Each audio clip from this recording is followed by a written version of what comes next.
Oh, hello.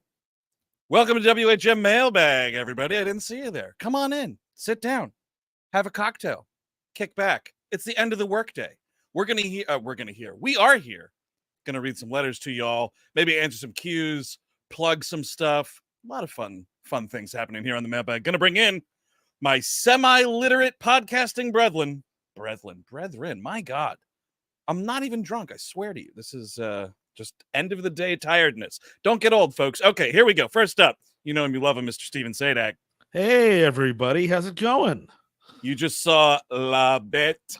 Yeah, I watched it What was last that, night. yesterday? Yeah. Yeah, did a little cheese dinner. Went to the cheese store, got some cheese, some wine, and had a nice little meal with a very unsettling movie. Yeah, I was gonna say, dude, especially once you get to that third sequence, you're Yeah. like, I shouldn't have had all that cheese. It's just one of those. It's like, French movie, romantic. No. I mean, there's romance in that movie, but not so much. Yeah, you gotta kind of dig through and find it. But Yep. it is there. Let's see here. Gonna bring in another fella. He's got his shirt open, which I fucking like this. I'm regretting wearing a t-shirt. Eric Siska. Hello, my God, your cocktail sip to talk about wine and cheese. I wish I had a cigarette right now, because this is like late Johnny Carson before there were laws in this country type of broadcast. That's right, dude. That's right. I'm sipping on something. It's a drink that's literally called the Ken Burns effect. I thought it was very appropriate. Is it for our movie show? Does it take you 6 hours to drink it? Or No, but every time I take a sip, I got to go like this. I like that. It's coming at you. 3D. We're going to do this feed. This is going to be retro scan to 3D next week. Stay tuned to youtube.com/weatemovies. You guys might actually like this. It's basically a Manhattan, but instead of the sweet vermouth, you do a half ounce each of maraschino liqueur and sweet sherry. Okay, yeah, I get into that. Yeah, no, it's not too bad. Speaking of not too bad, our fucking bookworm's back. Here's Chris Cabin. No, it's from 1949. It's a Hepburn and Trey. Hepburn wasn't in Bad Day at Black Rock. It can't be Bad Day at Black Rock. And I don't even think that came out in 49. I think it might. I don't know. Is it Adam? Puzzle time is over. What? Oh, Isn't this is a sit down study hall, right? wait, copier. No. If you didn't bring anything to read, just put your head down on the desk like me and Steve will do. No, I'm not doing. Oh, okay. They're just doing it. Okay, that's fine. That's all right. I'm fine with that. How is what up, that, C Eric? Money? Oh, I'm doing okay. How's everybody doing? Steve, I'm very happy you saw The Beast. It's a wonderful film. It rules. It's really fantastic. Yeah, I'm back. I got some color from Portugal. It was nice. Yeah. How's everybody doing? Great. We've been good, dude, holding down the fort, Thank you very much for doing that. Yes, fighting off the constant attacks while you were on vacation. Those goddamn those Mongols, dude. Like, we can't build this wall tall enough. We really can't. So they came back. Huh? They keep coming back. Oh, all right. That's what year was it when the Mongols ruled China? They weren't kidding about how many kids he had. They're back. I thought you were talking about arachnids at first. That's what I thought, that we had been overtaken by the filthy arachnids. I mean, almost. There's no spoilers, but killed three spiders today. No, is that right? I let them go. Okay, I took them outside. Okay, all right. Did you though? Genteel. Did you take him out back and show him what it's like? Yeah, old Yeller style. Hey, no spoilers, but just gonna put it out there. A clue for the very end of season 14 of We Hate Movies has something to do with arachnids. It's true. It does. It actually That's does. true. Yes. Have we actually announced that already? And I forgot. Well, it's I have on the no it's on the idea. BDD, yeah. Oh, right. There's another thing attached to it that'll be fun, though. Yeah, Yeah. But also, when I see a spider now in my house, I lock the door and I go, "Now you just can't leave." Yeah, you're locked up in here with me, not the other way around, Exactly. right? You slice up its arm a bunch, and then you corner them all in the green room. Well, I leave spiders alone because they eat the other guys. You're doing the Lord's work. wonderful. Oh, I kill the everyone. gross. You get the I- gross yeah. ones. Yeah, indiscriminate violence against anything I see in the house. Mhm. We got some letters here to read, of course. Do you want to get right out in front, though, with the plugs? Because let's be honest, that's why we're doing this. 6:30 on a Monday. I'll tell you what. Next Thursday, I can't even believe. So not this coming Thursday, but a week from that Thursday. Check this shit out. Oh, Yeah. there it is, you guys. The next worldwide digital experience. We're talking speed, live on the air, much like a format like this. Yes. Different-ish platform. It'll be a lot of fun, and yes, we'll be showing our cans. We will. We and absolutely will. We'll also be doing a live VHS trailer game. That'll be. There's points involved for that. I kind of didn't fuck anybody over, but I realized with our scheduling, I'm like, oh wait, I have to wait a long time before we can do the finale because of the thing going on next week. But I'm really excited about it. It's going to be really fun, and it's very close between Andrew and Chris And me. and anyone's Eric. game. Eric is Eric- still alive. Yes, it is. The champion. The champion still has a chance at the belt. Maybe, true. possibly. We'll see how it goes. Well, I'll tell you what, I'm excited. It's been like about a year since I've rewatched Speed because I got it on 4K a while back. So I'm due. And it's only been a year and I'm due. That's how much I love this movie. I haven't It's seen once it a in a year. while. It's been a long while for me. I think back when I was living with you clowns is probably it. Oh shit! Wow, really? Yeah, probably. It's been a long time. All the way back when we were in Whoa. clown college together. Yes. That's the last time when we were in that dormitory. Remember that RA? He had big shoes. You did indeed. Well, that's probably around when you didn't have like cable TV anymore for it to be thrown on there every once in a while just to be reminded. I watched it about like 5 months ago because Sophie had never seen it. Oh, is that right? Yeah, and it just blew me away. It absolutely blew me away all over again. I cannot wait to revisit this movie, and I cannot wait to revisit it with you, my friends. Yes, That's right. Moment.co/We Hate Movies for those tickets. It is happening. What, next Thursday? You said Next Yeah, Thursday. July 18th. July 18th. That's it. You got it. Also, when you get them tickets, be sure you bundle in the tickets for the after party because it's going to be like kind of this on like an accelerated scale. Yeah. After we've already done a show, like the Yes. mania sets in, folks. You don't want to miss it. Shots. Shots. No. Yep. We're gonna be speeding down some shots on that after party. You're just hoping that heat breaks a little bit. That'd be nice, like You would just wish. to live like a person again. If this temperature gets below 80 fucking degrees, man, the world's not gonna survive. It's gotta be hot. I thought that's what Chain Reaction was going to be, and it was not. I am sad to say. I was certain that was it. Thing about Chain Reaction, man, I rewatched it like maybe 6 months ago. It's not good. It's not like a speed level Keanu movie, but like there's worse motion pictures out there. So would you say you have a glowing recommendation? Well, Chris, to be fair, that's a good reaction. Sure. Did we do Chain Reaction? I don't remember. No, we did. Oh, we never did it. I always thought we did it. No, because I know what's going on. You and Steve the are Ulrich both. movie. Yep, the fucking Cuba Gooding Jr. ice cream truck movie. Yeah.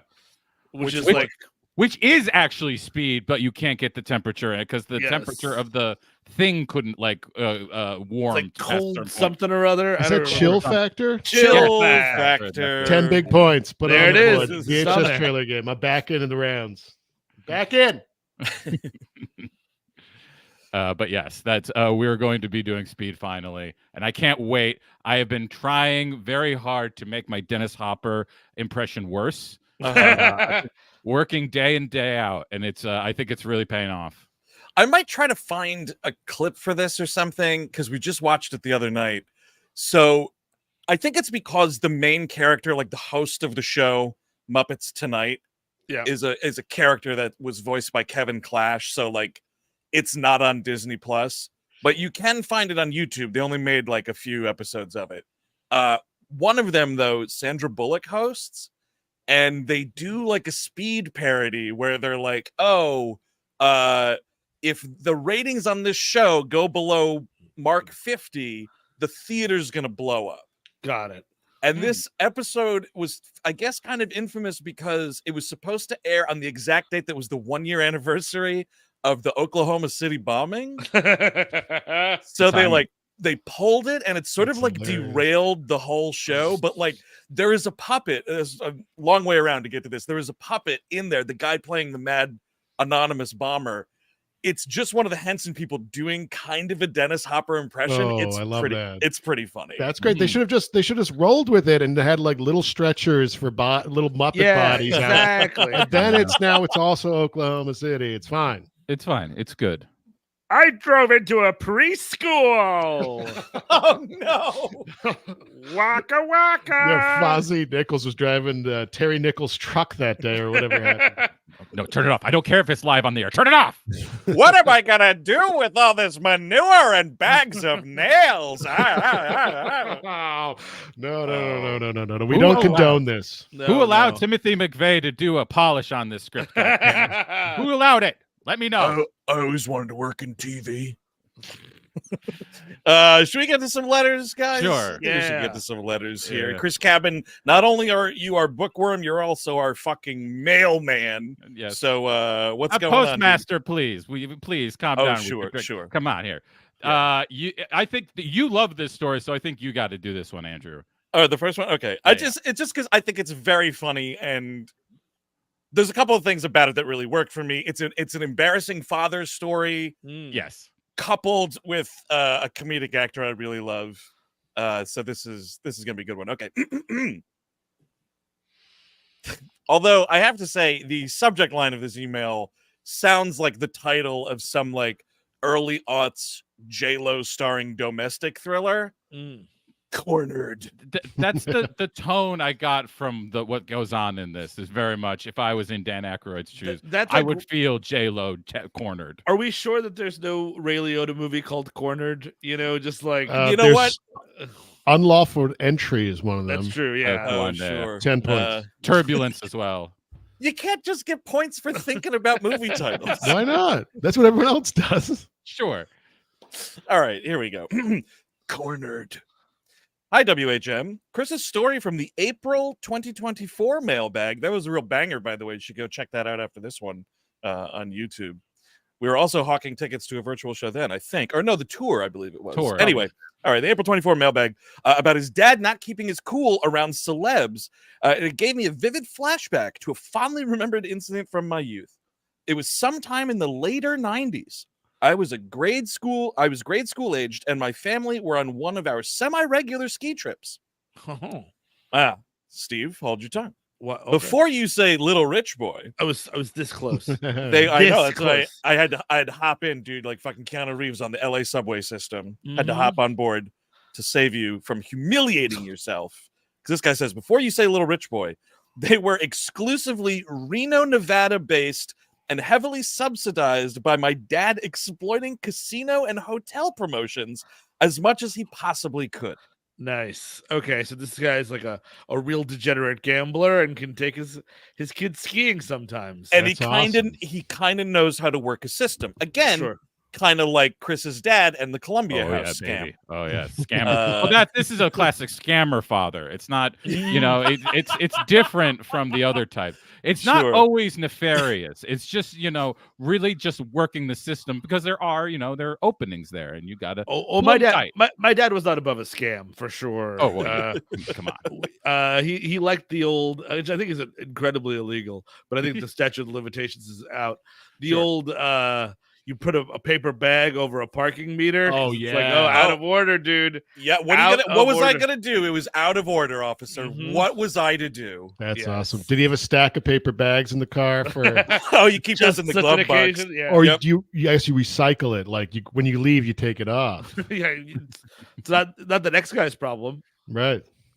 My dad once threw like road trip car garbage out of the window so we wouldn't have to stop. So we could continue making good time on a road trip. These Don Draper's your dad, huh? A little bit. Okay, let's see. Scamming these people as much as he possibly could. Nothing too elaborate or nefarious, just innocent grifts like forgetting his rewards card in a slot machine and coming back to collect it the next day after the rabble have had a chance to unknowingly rack up points on it. Oh, okay. I don't know how casinos work. Can someone No. explain that to Well, me? I mean, I assume the idea is you get reward points for every dollar you spend. Okay. If you leave the thing in the machine, Someone now- else is. everyone else is going to do it. Apparently, But isn't that like I don't know, isn't that kind of fucking risky though? Then your card, if someone's like, yeah. Somebody grabs your oh, card. here's this card. Hey, Right. oh, but the risk is part of the scammer lifestyle, of Mhm. course. Yep, Oh, exactly. They, what's they on have the- to have a little bit of it. They can't just be playing it completely safe. But what is on the line here for these points? This reward system? Is it like a plush cigarette toy? It's possible. Yeah, dude, it's novelty-sized sunglasses and a huge stuffed cigarette. Give me the giant Teddy cigarette, Yeah, please. a Joe Camel plush that says that coughs when you hug it. And then on the back it says gambling problem. Dial 1-800-GAMBLER. And Let's as long make as it you work. put that phone number offer there, everything's fine. It's totally cool. Let's see. Oh, someone says so. Daniel Hood chimes in the chat.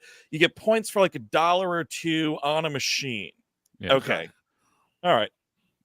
So let's see. Yeah. So that scam was one. Or having my sister and I pretend not to know him in the hotel lobby so he could book discounted rooms with lower max occupancy. Oh wow, that's Oh, really cheap. That's like Whew. $5. Yeah. Oh yeah. Yeah, like you're not saving No. that much money. And then the last thing you want is to be like sleeping in early morning. You get a fucking cop knock. Hotel Yeah. security, man. Like you're getting kicked out. I don't know about that. But The risk how reward there is low. yes. Well, yeah, but how else are you going to rack up the points to get a free ribeye from the worst restaurant in Reno, Nevada? Like there's no other way to do that. Then you'd have to Fair spend enough. Sides. Zero. No, sides. no. Look, we're getting a steak, and then we'll go get French fries at McDonald's later. Yes, they're better anyway. Oh, steak frites. Yeah, it's the fucking Steak Reno, Nevada dot- steak frites. Steak ... frites. Yeah. Yeah. Steak ... 45 minutes later ... frites. Okay. One evening, we were passing through an indoor area. Steve, I think this is what you were talking about Vegas. You Mm. can't just walk someplace. Everything's connected here. Mhm. They say an indoor area that connected the Silver Legacy Casino with Circus. Oh my God, Circus. Did you Terrible. go there, Eric? Yes, I did. It's terrible. It's awful. That's But a it's full of clowns and stuff. too. Ugh. Oh, really? No, thank you. Well, it's Yeah. heavily featured in Fear and Loathing, both the book and the movie, I believe. It's the really? place. I think besides one of those bars in Tennessee we went to, it's the place that smelled the most like cigarettes I've ever been to. Ooh, Ooh, yeah. you're I had making a me fucking- a little jealous. I had a fucking pulmonary scan after that tour. I'll tell you what. All right, let's see here. One passing Circus, very close to one of the many tobacco-scented buffets that we frequented, There you depending go. on that month's coupons. Yeah, baby. When my dad said something to my mom and suddenly took off running ahead of us.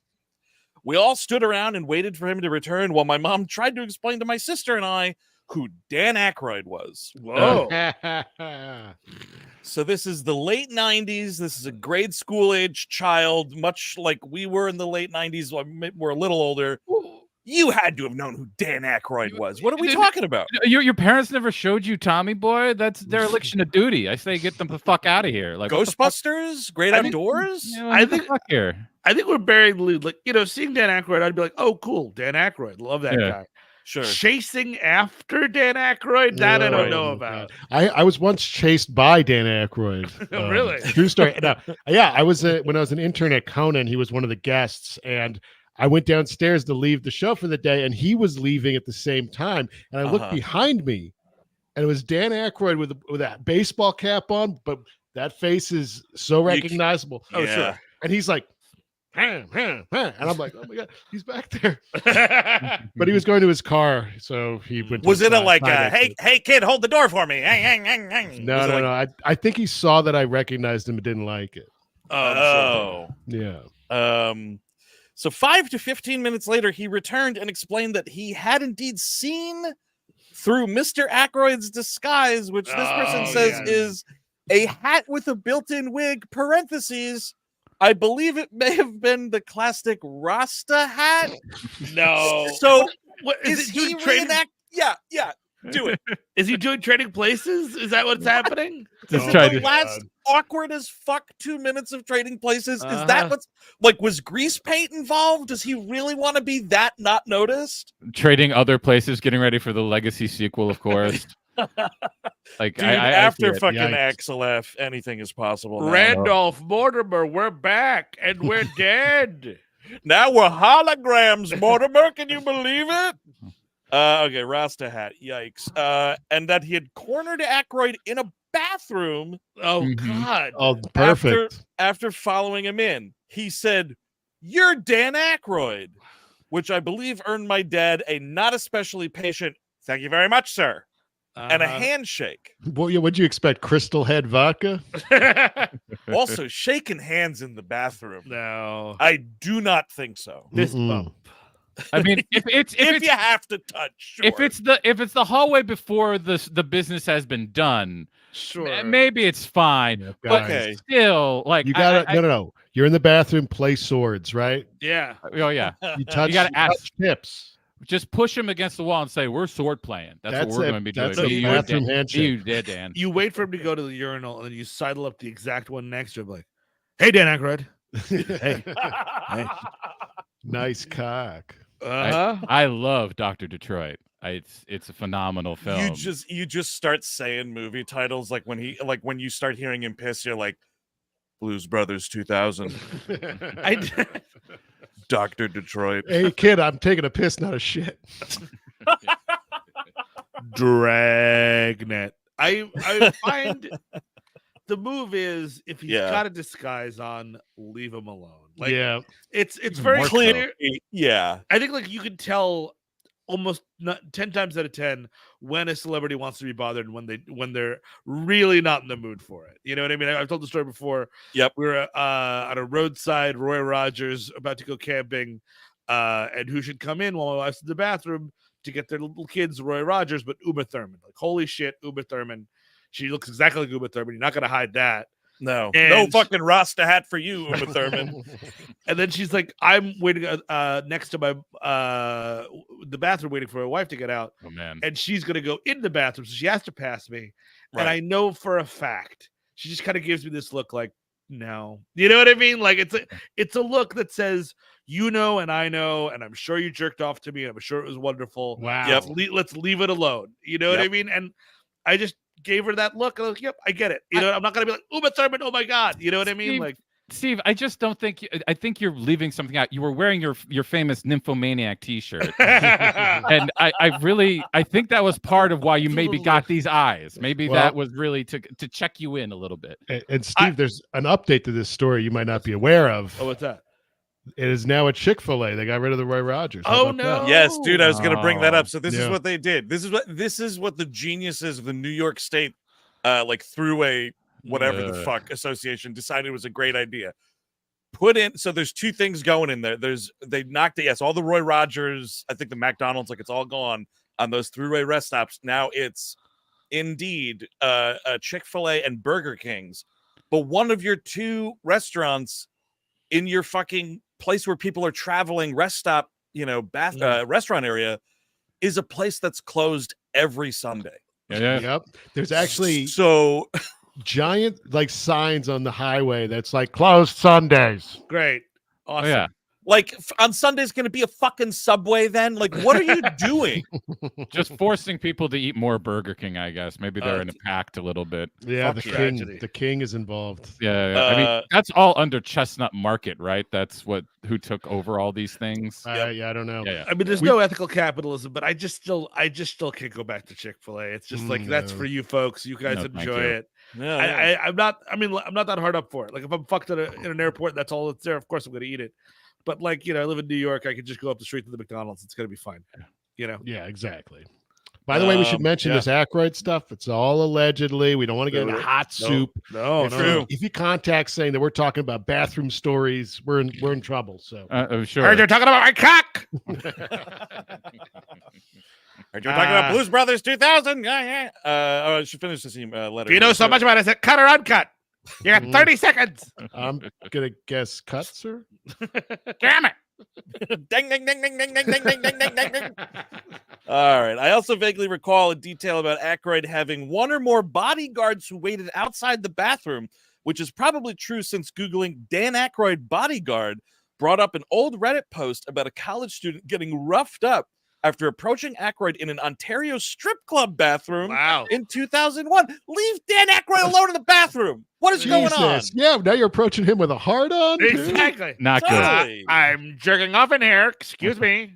By the way, I got cheap perfume and pre-cum all over my pants. Could you excuse me? By the way, 10 points to Jimmy Wood for his chat. His cone head. His cone, of course. No, of course. Well done, dude. And also, great name, Jimmy Wood. I guess my dad got lucky to escape that bathroom unharmed. Thanks for the hours of enjoyment. Dev from West Sac. Okay. Thank you, West Dev. Sacramento? That's what I was guessing. I don't know. Yes, it must be, right? There's Old Sac, too. I'm sure Dev can talk our ear off about Angly that. Sac, which is an older part of the place. I do think bathroom, you leave anybody alone, your boss, your friend. Like, I won't even talk to Andrew in the bathroom. You know what I mean? Like, if we're at the same bar, like, I'm like, oh, should I go to the bathroom? I'm not going to be like, hey, man, pretty cool being at this bar together, right? Like, it'll be a thing where sometimes, like we're going to the movies, and then, like, after the movie, we're going to the bathroom, and, like, the walk from the theater seats to the bathroom door, it's a conversation about the movie, and then you will notice I will shut right down. Once I cross that bathroom threshold, I'm not fucking talking to you with my cock in my hand. I'm sorry. You're a decent person. When my last job, every boss of mine was a bathroom talker. Oh, it was like being Ron Livingston with the TPS reports, but it's a guy with. Well, that's power. That's all power stuff, Eric. Clearly, they are trying to dominate you. And they tried. Well, they did. They definitely did. They put a saddle on and everything. In those situations, but it's disgusting. It should never happen. But like, I also think I'm sure I have done it before. But you know when it happens is when you're fucking blackout drunk, and then that's right. Then you become quite the chatterer. That's what I got to. Yeah, that's when I got to Todd Barry on 2nd Avenue. I was right. Hey man, I think that bartender likes me. Yes, she does, dude. She totally does. So just leave people alone. I think all around, bathroom or no. That's my policy. Let's just not talk to people. Bathroom or no, but I do think that celebrities. People like to see the celebrities, and sometimes celebrities like to be seen. But you'll get the vibe. You can smell it from like 30 feet away. Like, this guy does not want to see me today, or what a nice guy he wants to talk. That's cool. Right. But that's the problem, dude. Is I feel more people than not don't have that foresight. Right. So it's they a can't lot more read the room. Yeah, no, exactly. It's a lot more chasing Dan Aykroyd into bathrooms. By the way, someone mentioned. Let me see if I scroll back in the chat for a second. Okay, Neth in the chat says, "I guarantee that Ontario strip club was Fillmore's." All right, and you don't need to write into the mailbag or anything, but I'm just kind of curious why that stuck out to you, Neth. Oh, Neth also says, look at this. I took a piss next to Cillian Murphy once, and it was really hard to keep my damn mouth shut, but I let him piss in peace. That's right, Neth. Jesus. You let so it pissed in your mouth? Is that what you're saying? I don't think that's what they were saying. No, I think Neth was listening to him, the wind shake the barley right next to him. Right there. Oh, starts singing. Everybody in the room starts just singing it. It got me good. All right, Chris Cabin, who's doing this next one? I'll do this one. It's Ooh, a longer okay. one. It's a long boy. Holy shit! A little bit of one. My day with Danny. Hey, Another Dan Aykroyd story. Oh my No, God! This is a Dan Aykroyd podcast. It is another celebrity story, and a slightly more positive one than that horror story that we just went through. Hey, WHM gang, I have exactly one celebrity encounter that I've been milking to impress friends and board dates for about 20 years now, and I'm just now realizing it would be great for the mailbag. I want to tell you about the time I spent a day with Danny Trejo. Now we're talking. Allegedly. I can't remember. It was back in 1910. Oh, wow. No, never mind that. I can't remember if it was exactly 2005 or 2006, but it was during one of the 2 years I attended Arizona State University in Tempe. Nice. At that time, there was a series of large protests in Arizona against some racist law that was heavily targeting people suspected, quote unquote, of being undocumented immigrants. Sounds like the United States of America. Yeah, it sadly does sound like Arizona. It certainly sounds like Arizona, yes. As you can imagine, what that was going to lead to a lot of police harassment of anyone who wasn't white. So there was going to be a huge march in the streets of downtown Phoenix in response. I attended the march full of thousands of people and brought my camcorder with me, intending to make a short film that never came together. Well, that happens. I just appreciate that this person used the word camcorder. I think that's great. Well, yeah. I mean, maybe it was literally a camcorder, maybe, which is cool. That'd be great. Once the march died down and people dissipated, I spotted Danny Trejo, of all people, just a few feet away talking to a local reporter. When he was done, I gathered the courage to go up to him and asked if I could do a short interview with him for my film project. He agreed and was super nice about it. First thing you gotta know about Danny is that he's a little guy. I'm only 5'9", and I was towering over him. What? I've this. You can see this in like. I could crumple him like a newspaper. I don't know about I that. bet he could still kick your ass. Oh yeah. I don't know. He said that machete ain't so sharp anymore. We'll see. Yes. You know, Zangief doesn't win all the fucking fights in Street Fighter. It's all about how big and fat you are. That's what I know about old timey wrestling. It's true. It's very true. Eric, did you get Chris's joke? You're Zangief. I guess yes. He's the big. Nasty one. The hair, of course. When I was a kid, my mom's favorite movies were Heat and Con Air. So Danny was very well known in our household. Plus, I'm Mexican American, so it was awesome for me to grow up watching someone who looked like me being such a badass in action movies. That's awesome, but also your mom fucking primo taste in movies. Absolutely. Hell yeah. No, those are classics, but not much of a hero in Con Air. I'll say that. No, not great. No, Not but exactly role like model. a lot of screen time. How about that? Sure. Yeah. Also, not a huge role model in Heat either, but keeps it to the chest. It's a little better. Yeah. But I love seeing him when he shows up. Danny Trejo is a great flavor in a movie. Loved him in the original Nosferatu, of course. We've talked about him. Right, yeah. Walk on role because he's been in every movie since the invention of cinema. Absolutely. He was the assistant in that. Hey kid, where's Scottsdale? Danny asked me.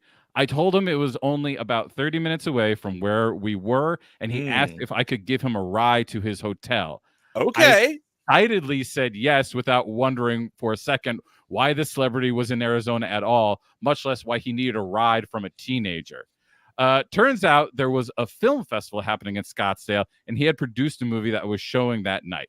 He had a driver that picked him up from the airport and took him to the hotel. But when Danny saw the mass protests on TV, he told the driver to drop him off wherever that was because he wanted to march with us, with his people. The driver, understandably, didn't think it was a good idea because he didn't know how he could find Danny and get him back.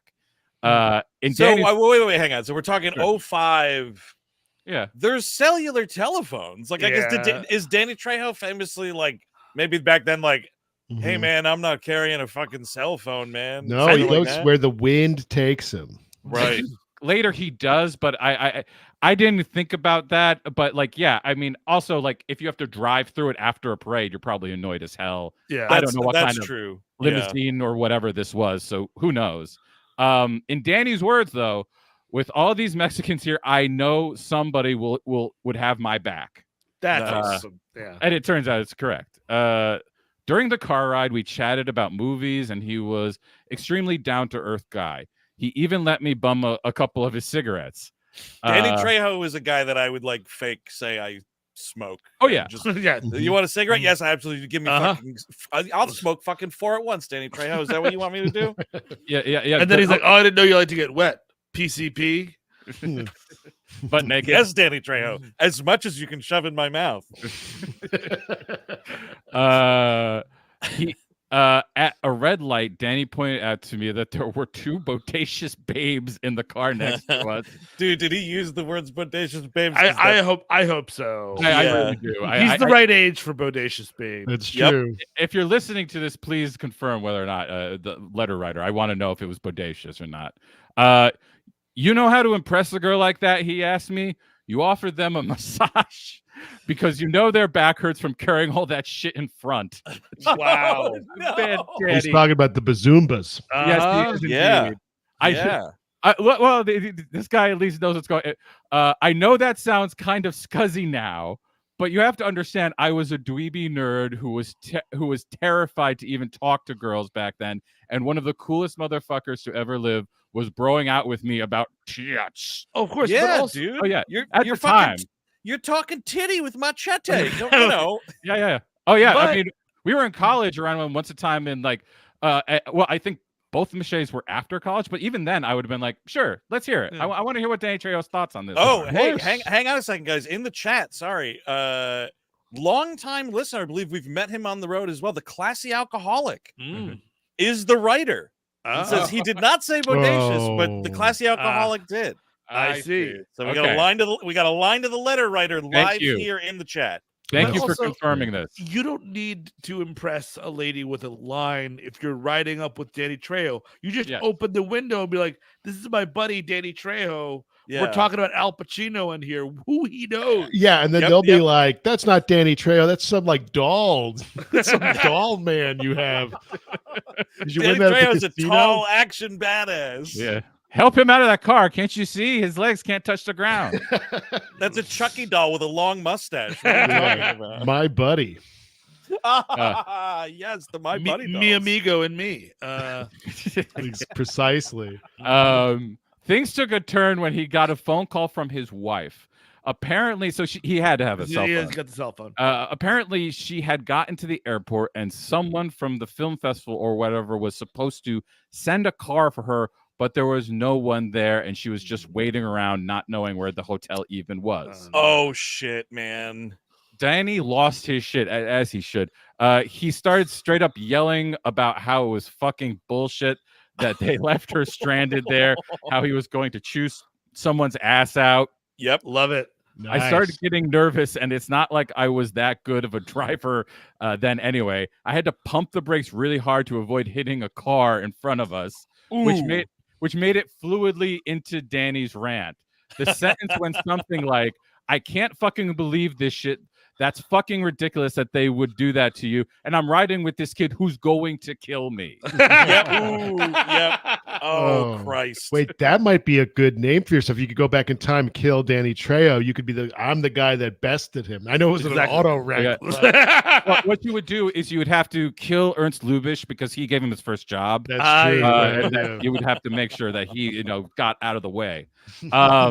We finally got to the hotel. He brought me up to his room to give me a lanyard with a VIP pass to the film festival. That's so Hell cool. yeah. Hell He yeah. shooed- He shooed me away to fix the debacle with his wife and told me to come to the movie theater later that night. When I got there, the lanyard allowed me to bypass a huge line, and someone escorted me inside, treating me like I was important or something.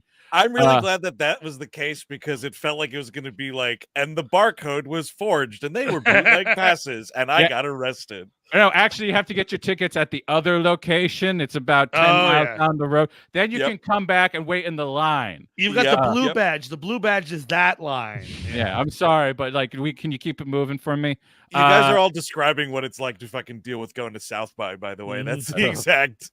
The registration is down at this part of town, but the movie theater that you're at right now is 3 miles away. Oh, that's great. Danny had produced a movie called Nice Guys starring Jason Mewes and David Faustino. Oh no! Oh no Oh way! no! Oh no! Oh my God! Oh no! Oh my God! Among David Faustino, the only man in Hollywood that he's taller than. So there you go. true, it's true.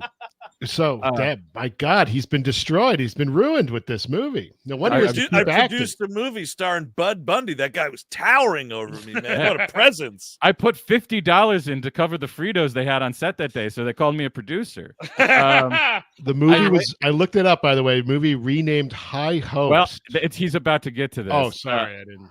Among others, I can't remember. I later saw the movie pop up on Netflix under the title High Hopes. Sure, yeah, you will fucking change that title after some initial bad reviews. Absolutely. Oh, I might see this. Edward Furlong. It's got everyone. What's the plot description, dude? What are we talking here? Andy Dick.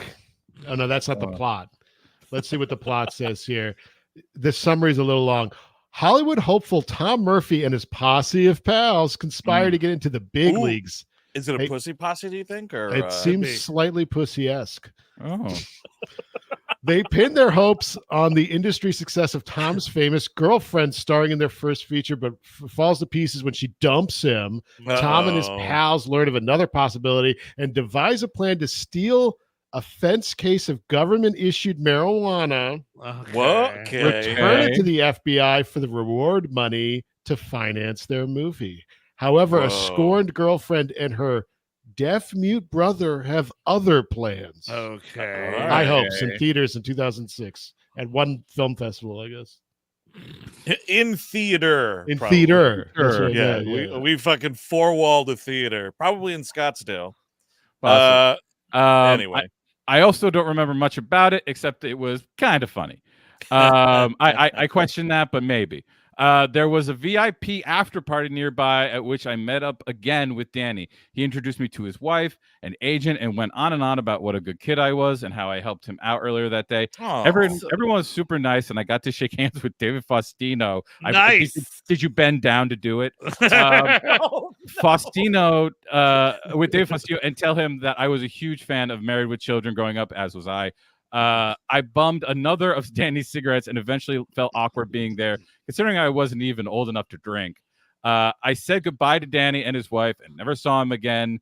That's all, guys. Thanks so much for all the great content you put out, and I wish you many more years of success. Luis from Tucson. Nice. Thank you, Luis. Thank you, classy alcoholic. Also, I mean, you're never gonna see him again. What's he gonna give you a Christmas card? It's not gonna happen. You know what I mean? You had a nice day with Danny Trejo. Let it live in amber. Like a full day. That's pretty cool. Also, Luis, I'm curious, man. What film festival was it? I'm very, very curious. The Jason Mewes Film Festival. It's only Didn't they I think Scottsdale, didn't they say? Oh yeah, Scottsdale. It would be in Scottsdale, but I don't know if it's. But yeah, is it like the Scottsdale International Film Festival? Is it? I'm sure it's just that low rent, probably. Right? the fucking direct to streamies film festival, etc.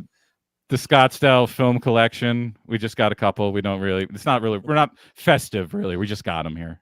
You know what's not direct to streaming? What's what that, will be direct to streaming is our show on Speed next Thursday, July the 18th. We're going to be talking about one of the biggest blockbusters of all time, one of my favorite blockbusters of all time, Speed. Yeah.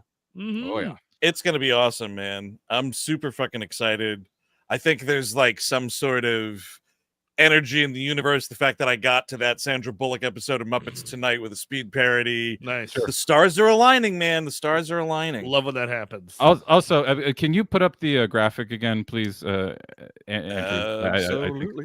Now you got to respect this. Philippe took 5 days getting that hair right for Andrew. We've got messages from Philippe. Thank you so much, Philippe. And he just knocked it out of the park, I thought. And yes, this will be available in the merch store as well, tpublic.com/whatever our name is. You can find a link on our website, whmpodcast.com. But please check out the show. Bundle it with the after party. We'll be unclassy alcoholics that evening. Yeah, you definitely want to be at the after party because when any big controversy happens, you want to know where the beginning of the lawsuit was. You don't want to be lost and know what was the starting point. No, you'll be there.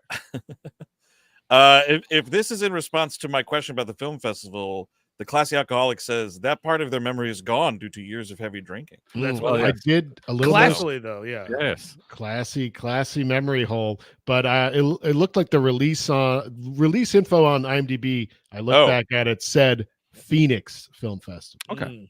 Okay, interesting. Like, the Phoenix Film Festival in Scottsdale. Yeah. Just up the road in Scottsdale.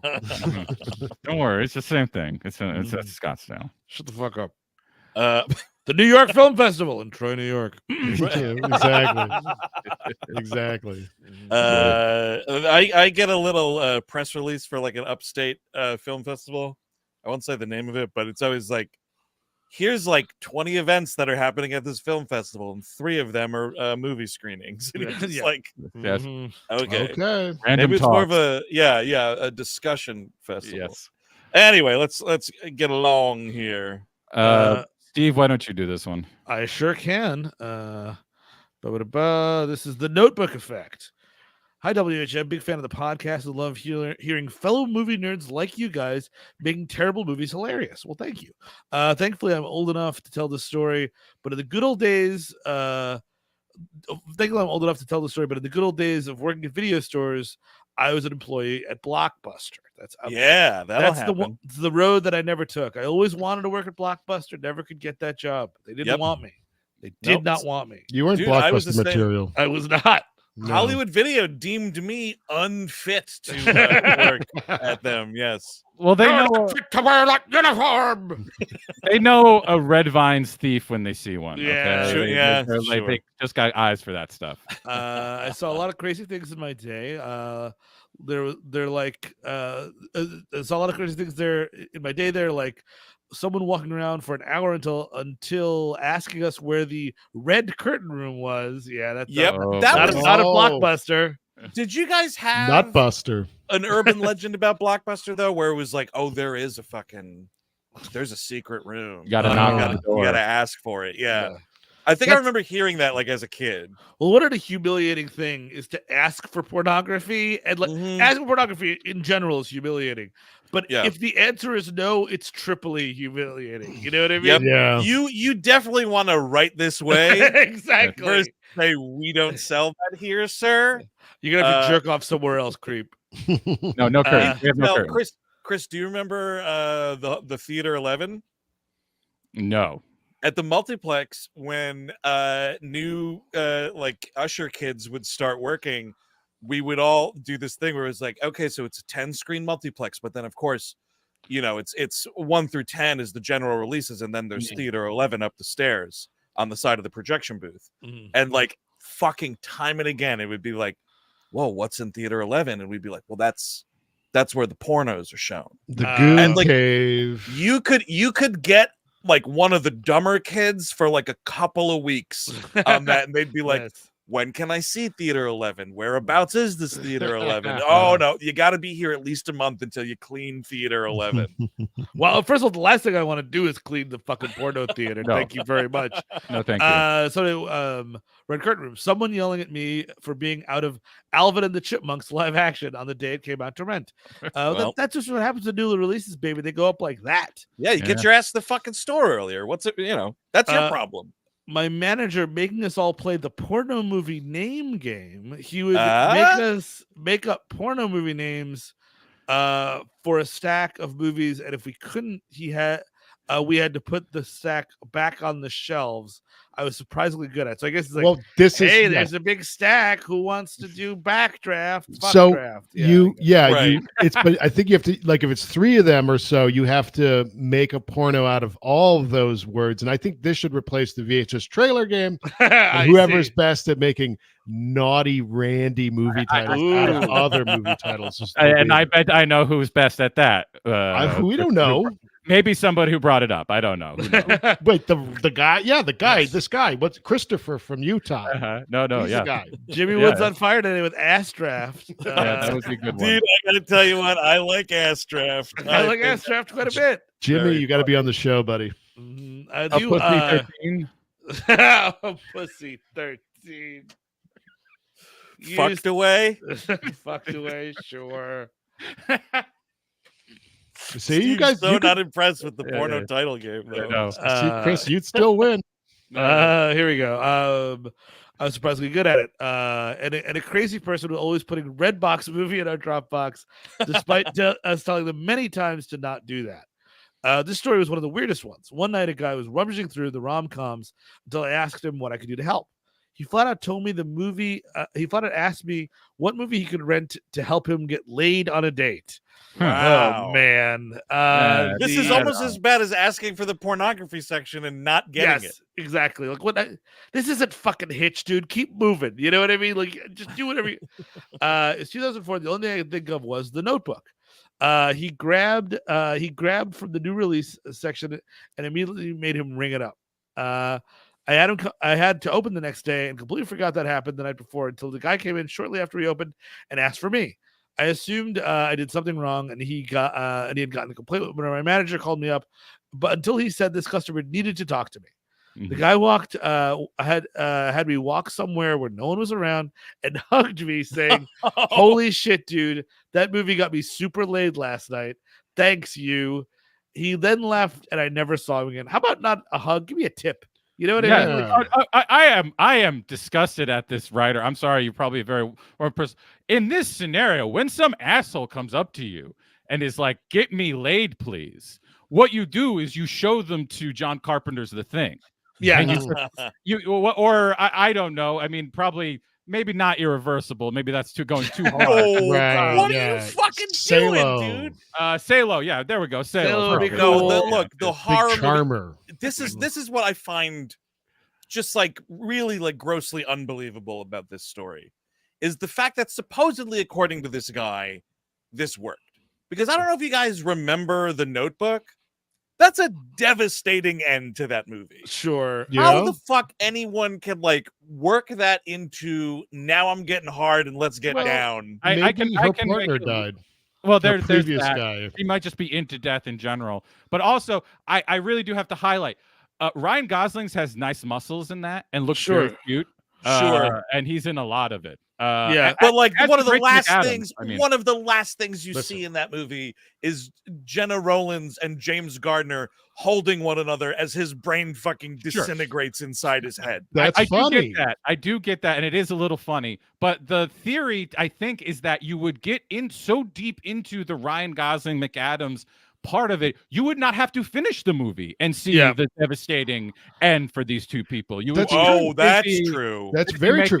Making fuck on your bed. You're in the middle of like wall before the Alzheimer's even kicks. I have not even seen the movie. I know I should. Everyone loves The Notebook. No, you don't. But I remember the clips of him being all wet, and there's like wet kisses, and it's raining, and they're like kissing, and blah, blah, blah, blah. Once you get to that part of the movie, dude, the clock is ticking because Alzheimer's is creeping into this movie, and no one's getting horny. You got to close the deal right then and there. That's what I'm saying, dude. That's what I'm saying. You have up until the rain portion where he's like, "What do you want?" Like, or whatever that line is, and like, because it's winding down. The fucking sand is almost through the hourglass, and nobody's getting laid. If you get to the end of The Notebook, I get it. Oh, so we'll give him a good alternative. There's Haneke's Amor. I believe is a more excellent. Got bigger laughs. Got me laid a lot. Have you guys ever had weird moments like that working in the theater or anything? I love the show so much and have been enjoying the archives as well as the Patreon content. Thank you so much. You guys are amazing and make my workday hilarious. Thanks for all you do, Christopher from Utah. If you ever wondered why someone at Blockbuster would hold back a laugh, this is the PS. If you ever wondered why someone at Blockbuster would hold back a laugh to try to be stone-faced when pulling up your account, it was because the employees would put hilarious and random things about members and their account notes, so we knew which account we pulled up. So like, this guy, rented my stepmother's an alien 13 times. Mr. Shit Breath. Like that. Asked me where the red beaded room was. Before we continue talking here, we got a paid remark, so we got to acknowledge the generosity here. Mark Berg asks, "Hey Steven, have you watched Blood In, Blood Out yet? I gifted/burdened you with the DVD in Hotlanta." I have not, because I gave that to my good friend Andrew Jupin to have, because he was like, "Oh, Blood In," because I had seen Blood In, Blood Out a long time ago, and Andrew was like, "Ooh, that sounds cool." So Andrew, the question is, have you watched Blood In, Blood Out? No, but it is there. It is there. it's here. No, it's right here. It's right here. It is in the WHM studio. Nice. Proof No, of I have life. not watched it. Proof I have of not life. watched it. Once We you didn't get throw it past out. the second Eric Romero box set from Criterion that you haven't watched, then you can get to Blood and Black. And he also got through, but he's been watching a lot of Come In, Come Out. Yes, of course. Yes. Oh, that A definitely. A real classic. You think you're fucking joking about those Rummer box sets? I know exactly what's happening. Staring at me. No, I mean, like, I didn't work in the theater. No one was ever tried. I worked at a gym for a really long time. A lot of dudes were sucking each other off in the steam room. Yes, Nice. they were. Which, so they were getting laid in the steam room, and it was always I'd close, I'd flick the lights on and off, and be like, "All right, whoever's gonna get out there, let's go." Yeah, let's then finish up in there, fellas. Exactly. And sure enough, one guy would walk out very fast, and then beat. Another guy walk out really fast. Yeah, well, you don't want to walk out at the same time. Then they're going to know what we were doing. I can't finish till the kid at the front desk says, "Get out of here." We had nicknames for customers. Like there wasn't a database that you would pull up or anything like that. But we had a guy who dressed kind of like a pimp sometimes and talked with a Tim Meadows ladies man affectation. So we nicknamed that guy the Pimp. He was a very loudly well-dressed individual, and he was also a family man. The one story I remember about the Pimp was one time they came in, he and his lady friend, and they were going to see, it was like Monsters Inc. came out, and this dude is like decked out looking fucking fantastic for a Saturday matinee of Monsters Inc. And he comes up, That rocks. and he's like, "Hey man, how long is this movie?" And I was like, "Oh, it's about 90 minutes." And he belts like across the lobby to his lady friend, who was like, I think still buying the tickets, like with the kids, and he was like, "Yo, Robin, it's 90 minutes!" Just like the loudest you've ever heard anyone yell in a mall. And like we would just like say to each other, and that we'd be like, "Yo, Robin, it's 90 minutes." Like we quoted that for years on end. There was like things like that, but I wish we had like a database to be someone like swipes a credit card and it's like, "Oh, rude motherfucker when he came to see Ocean's 12 last week," or whatever. Yeah, I remember a couple of customers definitely like when a movie that like Wild Things, or like it wasn't Wild Things, but like a movie like that where the commercial made you think there's going to be a bunch of nudity. Sure. You would get a couple customers who 100% would be coming up to you and saying like, "So what do you see?" Oh God. Yes. Yes. Yeah, what do you see? Like that. You didn't get it a lot. It was usually older guys, I got to admit. This tag says Chris on it, not Mr. Skin. Get the fuck out of here. I was trying to get a job at Mr. Skin at the time. See, Yeah, I was trying to put my moves in. I had not thought about that in a while, Chris, but that definitely happened to me too. Like you're tearing tickets and it's just like, "Did you see this yet?" "Yeah, I did." "So, whose tits are in it?" I think it definitely happened for the second American Pie movie. That was definitely a thing. I remember working there at the time for that. I think also possibly even American Wedding had a little. So I know it's about a wedding, but what tits are we talking about? Ooh. Do you finally get those Hannigan titties? Do you finally year after year for the Hannigan. Do you get Eugene Levy? Who's tits? You got to tell me who's tits in it. In Castaway, mostly Tom Hanks. Got to be honest with you there, sir. All right, Mr. Siska, I think we got one more email here. Oh buddy. my goodness, we do, and my throat's going out from doing all those old man voices. So I'm gonna have to read this as an old. No, I'm not. You can pull it off, dude. You're the throat goat. Yes, you I are. am. Now that Nancy's gone, runner up here. Poor Nancy. I actually saw you at the gym all the time, Steve. Oh yes. I was quickly getting out of it. Steven. Okay, so the title of the email is Crazy Chris. Is that about you? No, different Crazy Chris. Crazy Chris and Joe do fighting. Fighting. Okay. Hey, gang, love the show. I discovered you guys while listening to an episode of Talking Simpsons a couple years back. That's great. Oh, boys. Love those guys. By the way, I'm gonna plug it later as we wrap up. You might be hearing some Talking Simpsons guys on tomorrow's We Hate Movies. Actually, there's no might about it. You definitely will. You absolutely will. Yeah, That's those right. are great fellows. We love being on their show, and it's fun to have them over on this side of the park as well. So, Hell yeah. yes, a couple years back, and you very quickly became my favorite podcast. Well, thank you. Thanks a lot. I wish I had found your show sooner, but I'm enjoying the fact that I have a large library of back episodes to go through and all the great past content that is available on your Patreon. Love that shit. That's got to be pretty cool. Like if you're new to the show and you're like, oh, this Beverly Hills Cop 3 episode was pretty funny. Let's see what else they've done. And you're like, oh, holy fuck. That's a lot. They've done a lot. Well, let's run them through it. Okay, so you go to patreon.com. It's https. All right.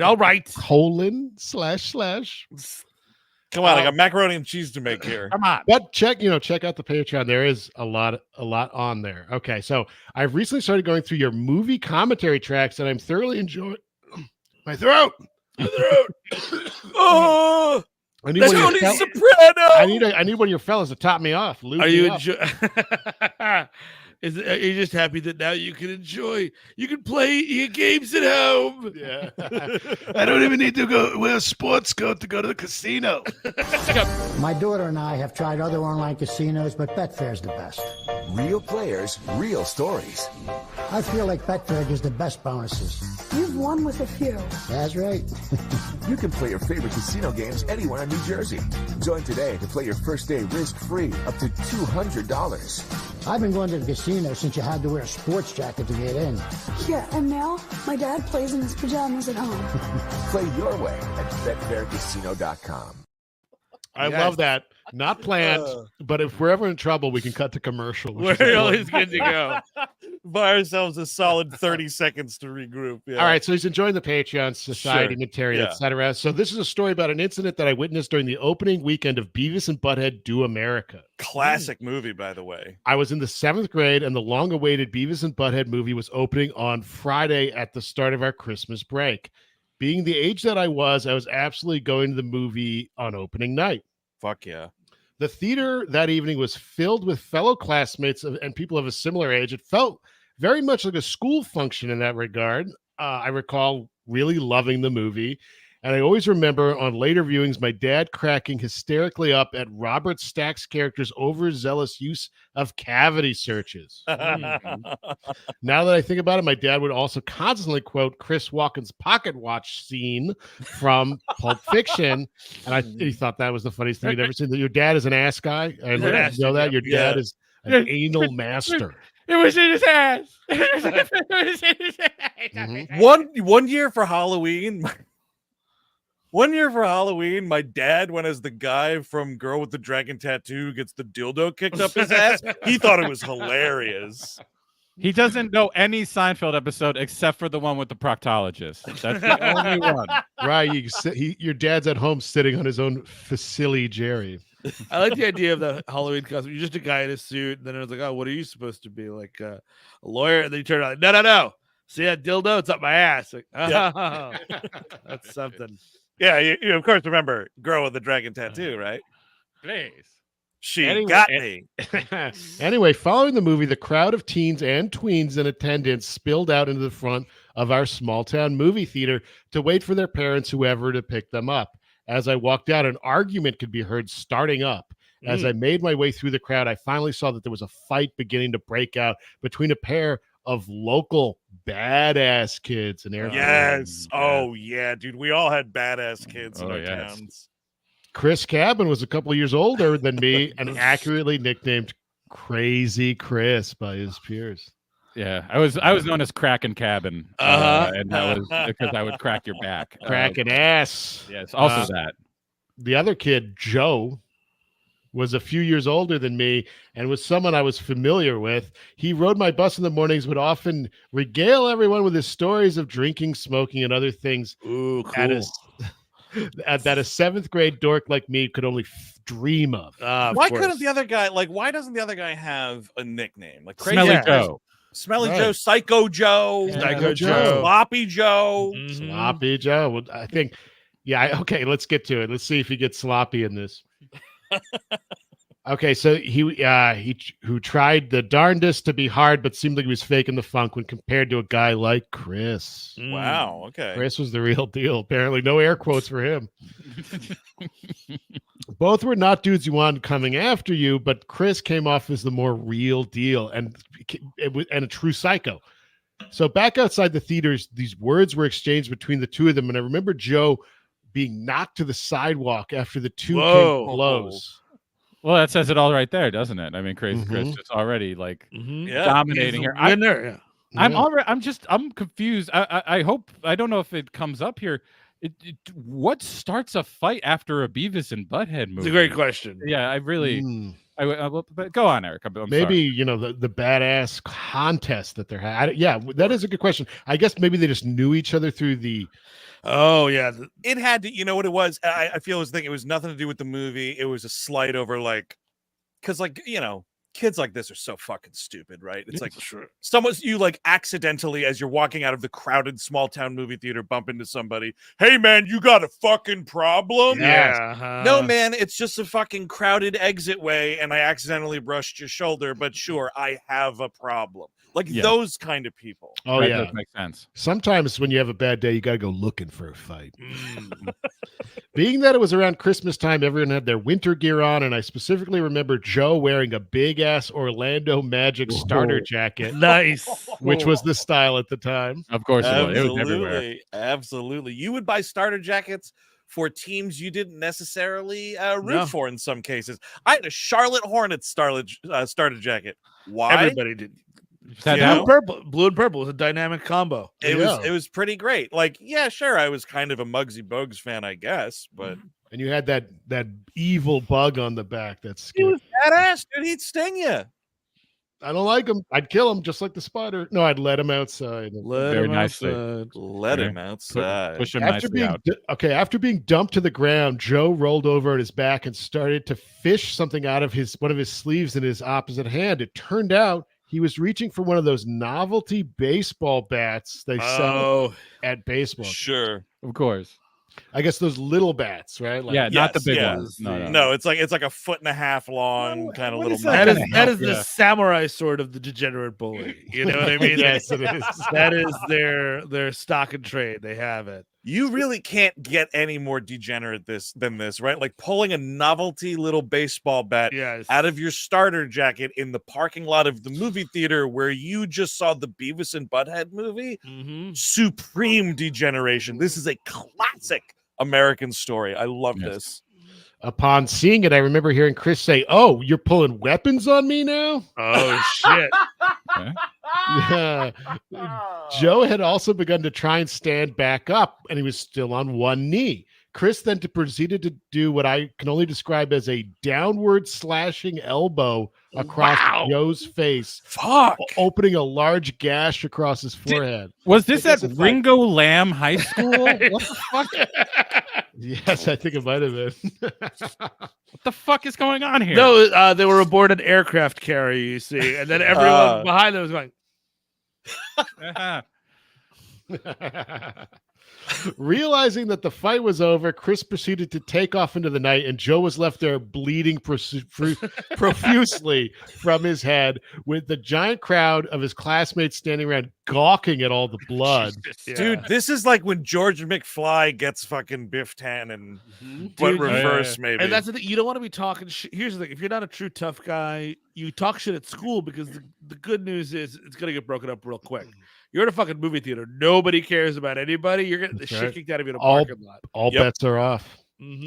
I can still remember him with help walking back into the theater, his face covered with blood, his friends yelling, "Where's the fucking phone?" And the woman who ran the theater yelling back at him to watch his language. Lady, there's a child bleeding in your fucking lobby. Why don't we worry about profanity later? An ambulance was called. Oh my God. I feel terrible. Joe's parents probably went into medical debt and died penniless after this. Oh no. Never in America, never get an ambulance. Never. Not once. You just had to take that baseball bat to the movies, didn't you? And Joe more than likely got a few stitches put in his head. That's $75,000. Absolutely. In America, that is literally $90,000. Yep. It's more than a college degree. It's 3 stitches. My fellow 7th graders and I now had a story to tell others that we were not there, and it was something that has always stuck with me over the years. Have you guys ever been involved in or witness to any kind of theater-related kerfuffle of this kind over your years of going to the movies? Thanks for all your time and for all the laughs. I work as a delivery driver, and listening to you guys makes the days and nights I work fly by. I hope to be listening to you guys for many years to come, and I hope to eventually catch a live show. You guys are the best. Nick from Minnesota. Well, thank you, Nick. Thank you, Nick. From Minnesota. That was very nice.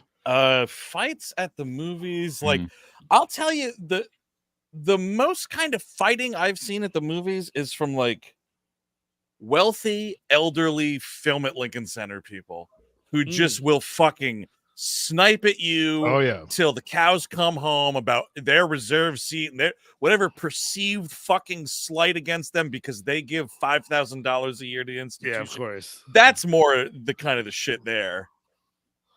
I already told the SWAT story. You could find that anywhere on this podcast. If you haven't heard it yet, keep listening. You'll get there. Is that in Bruges or was it SWAT? It was in. Thank you, Chris. Yes, it was in Bruges, but I think it was on the SWAT episode. Yes. Yeah. Where an old man across the street from Lincoln Center at the big AMC up there. Oh, the Lincoln Square, yeah. Was yelling at me for eating popcorn, so I threatened to beat him and his wife. Of course. As one does. Yeah, I mean, the thing about, living in New York, man, is you mind your own fucking business. So, like, for the most part, you just got to keep it quiet. Like, I've told the story before, I think, a few times, but, like, I went to see the 5th Harry Potter movie, Order of the Phoenix, with a couple of friends, or maybe it was just one friend. Were you there for this, Chris, or no? No, but I've heard the story like a dozen times. And it was up on the Upper East Side in Yorktown, that old 86th and 3rd movie theater that was up there. And it was just like a couple of kids like talking shit during the movie. And like, yes, it was annoying, but like my friend that I was with turned around and yelled like, "Shut the fuck up." And it just turned into like these dudes like threatening us quietly the whole movie. Like, just wait till we get outside, motherfucker. You're watching the movie now. Just wait till you get. And it's like they were just teenagers, so it was fine. But like at the time you're in a dark theater, you don't fucking know what's going on. And like someone's just jawing at me about that. You just mind your own business. I have a good time shushing an old lady, that's for sure. Oh, nice. Yep. Yeah, you got to know who you're shushing. Sometimes and pretty soon time will shush her for us. Yes, indeed. Might have already done it.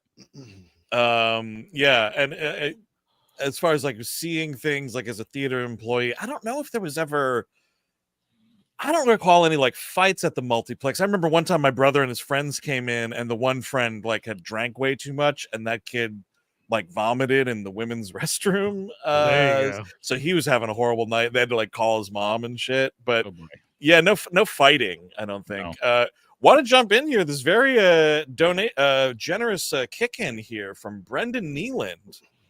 So we got to acknowledge this queue here. I have Death Becomes Her in my queue, but any other camp comedies that we'd recommend? Met you guys at the Toronto and New Jersey live shows, hanging onto Eric's creepy face mask from the VHS trailer game. Thanks for all the laughs. Wow, it's nice to know that. Yes, I had that white weird mask, and I threw it out in the crowd in Toronto. I assumed it went into the trash.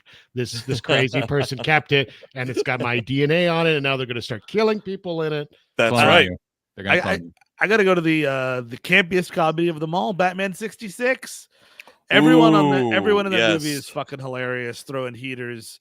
It's a little tall glass of water would really help you out with that, but I have a lot of fun with that film. And you can't go wrong with like John Waters stuff. Just start going through them. Serial Mom. Serial Mom just added to Netflix recently, I think, actually. They're all good. Like John Waters rarely misses. I have found. I think I have seen all but like 2 of his, and all of them rock. Especially his early stuff's incredible. Campy shit like Killer Clowns from Outer Space is a fun campy like horror comedy. You know what I rewatched recently, and I totally did a 180 on it because I saw it once as a kid. possibly in theaters. Dr. Detroit. Finally. No, I think I was well into my 20s before I was graced with watching that movie. No, the Brady Bunch movie, the first one anyway. That's a good camp comedy for sure. Campy comedy. Camp comedies are like meatballs and Right. Ernest goes to camp.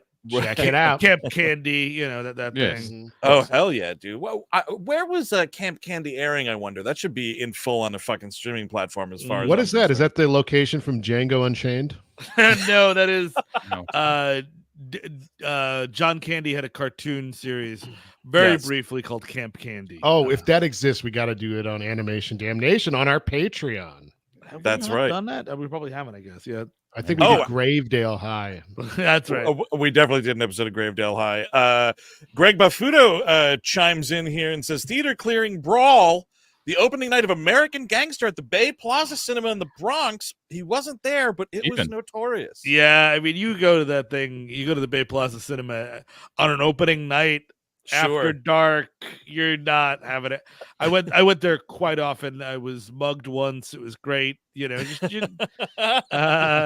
where it was. That was my theater, the Bay Plaza. That I believe we've talked about is the only movie theater in the Bronx right now because of Yes. weirdo shit going on. Of course. Which is really fucking terrifying and Interesting. unfortunate. Camp Candy is on YouTube. Oh, we go. really? Now Perfect. we are talking. Yeah, folks. So that's it. That's all the letters we were able to snag for this episode. But of course, next Thursday, so not a few days from now, but the following week from now, 7/18, we are going to be live on the internet.